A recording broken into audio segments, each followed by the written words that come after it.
What are we supposed to do every time we get paid? I'm going to give you two scenarios, and by the end of this video, you're going to get to guess which is the right way to handle a payday. We'll start with two people, Sam and Alex. Sam and Alex both make the same amount per year, $50,000. They're both paid bi-weekly. They both have the exact same bills, and they live a very similar lifestyle with similar interests. Let's start with Alex. Alex wakes up, and he sees that the paycheck has hit his checking account. Alex then starts rifling through his inbox and his stack of bills to see which ones are the most overdue and which ones are coming due really soon. Alex starts to pay those online, starting with the one that's the most overdue, and then goes to the ones with the most recent due dates. Alex does have a credit card, but he hasn't paid off the full balance in a while, and so he decides he's just going to make the minimum payment this time. Alex makes the minimum payment so he avoids any sort of overdue fees or an increased APR. And then Alex checks an app that he uses to see if he can see any future bills coming in soon. Alex does some quick mental math to make sure he can afford those bills that are coming up. Alex forgets that his brother's birthday is coming this pay period, and he also forgets that in this pay period, Amazon is going to hit him with his annual fee of $139 for Amazon Prime. Later on in this pay period, Alex is going to deal with those by putting both of them on his credit card and then blaming his app for not doing a better job of anticipating his needs. Staring at his bank balance, Alex realizes he has $1,000 there, and it's been a while since he had that much money. So he decides he's going to treat himself. It's been a tough week, so Alex heads out to purchase a very rare Stanley travel mug with a perfect rose quartz finish. And after that, Alex heads to treat himself at Red Lobster with a delicious buttery Chardonnay and Cheddar Bay biscuits, all purchased on the credit card at a 19% interest rate. Through the rest of the pay period, Alex will check his bank balance online from time to time and do some mental math to figure out how much he has left in the pay period and what he can pay along the way.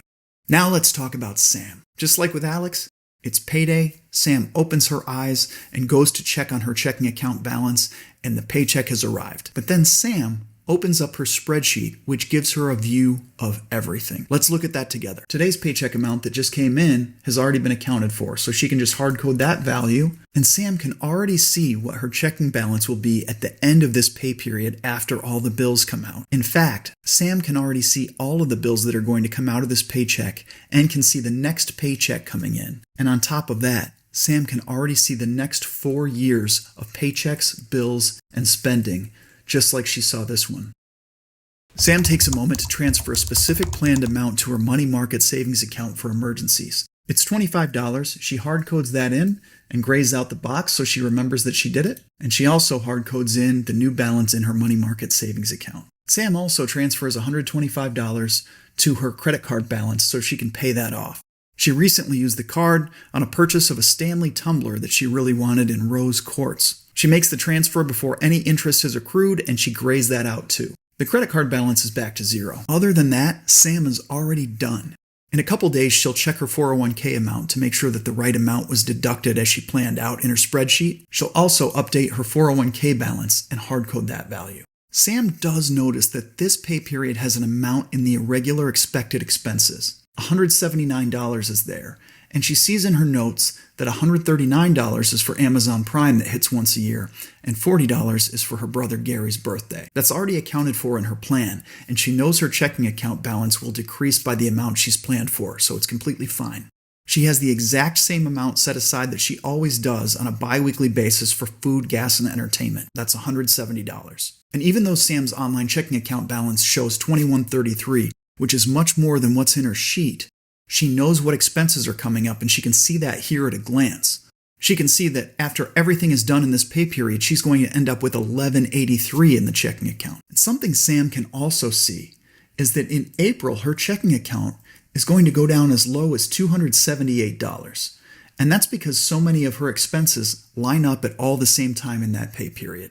She's not worried about it. She just knows that she has to execute on this plan. Otherwise, she's going to have a problem in April making all those bill payments. Knowing all of this, nothing will be different about today than any other day. Sam is strangely tempted to go to Red Lobster for Lobster Fest, but she also knows that if she does that, it's really going to put a dent in that amount of money that she has for food, gas, and entertainment. So looking at this at a glance, Sam already knows that just one visit to Lobster Fest is going to make her eat Spam and ramen for the rest of the pay period without going over that $170 limit she put in for herself. What Sam does decide, though, is that she's going to scrimp a little bit in this pay period. And if she can take a little bit of that money that she's set aside for food, gas, and entertainment, and every day put a little bit away, by the end of the pay period, she can at least grab some of that Velveeta white mac and cheese that they have at the grocery store and put some grocery store lobster tail in there.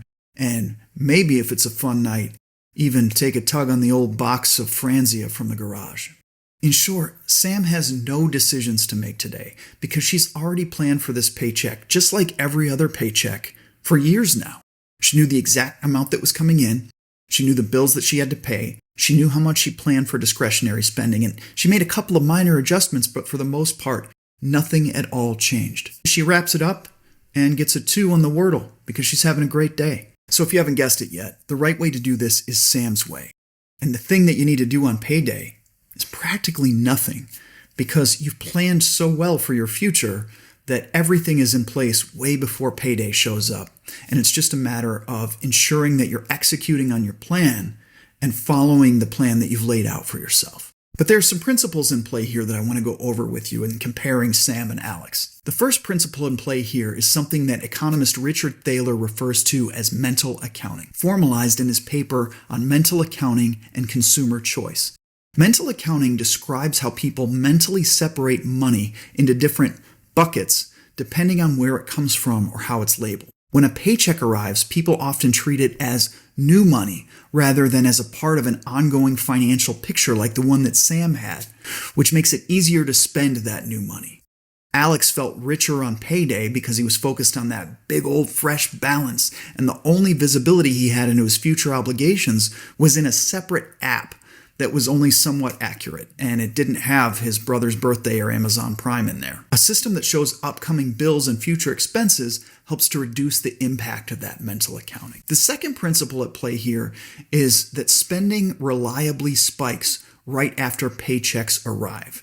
This pattern has been documented in multiple studies, including research by economist Melvin Stevens on income timing and consumption. Stevens' work shows that people tend to increase their spending immediately after receiving predictable income, even when their overall income hasn't changed. Alex was reacting to the balance that he saw on payday, not to the expenses that were about to follow.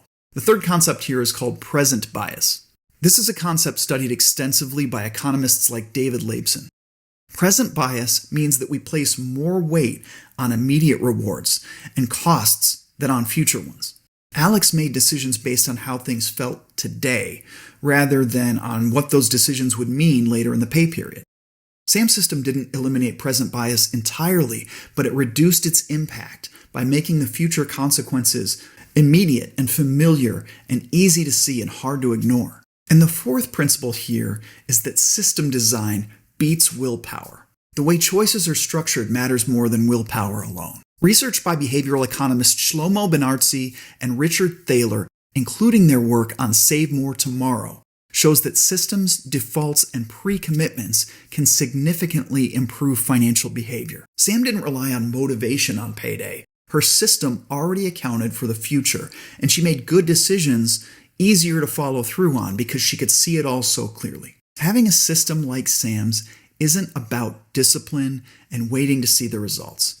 It's about giving yourself so much clarity and visibility and familiarity with the future that you're much less likely to make the mistakes that Alex is making. And if you're new here, I teach this. Right now, there are 2 things that I'm going to give you that can help you out. First, I'm just going to give you Sam's spreadsheet. So I'll leave a link to Sam's spreadsheet in the description so you can download that, copy it, and then modify it and make it your own. And I'm going to leave a link to SheetKeeper Academy. So beyond the spreadsheet, there's an actual course that teaches you how to build this spreadsheet step by step. And right now, as of January 2026, we're in a pilot where individuals like you can grab this with no charge, build out your own spreadsheet, and use it just the way that Sam did in the scenario. SheetKeeper Academy focuses on high schools, colleges, employers, and organizations that can use this content to teach their people these types of skills. And so if you're an educator or you're someone who would love this for their teens and can see the value in teaching young people this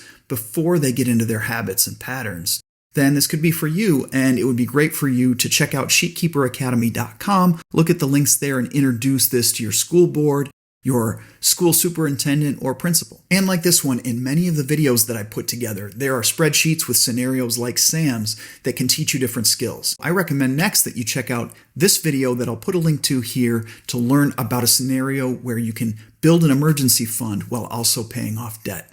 Thanks for watching.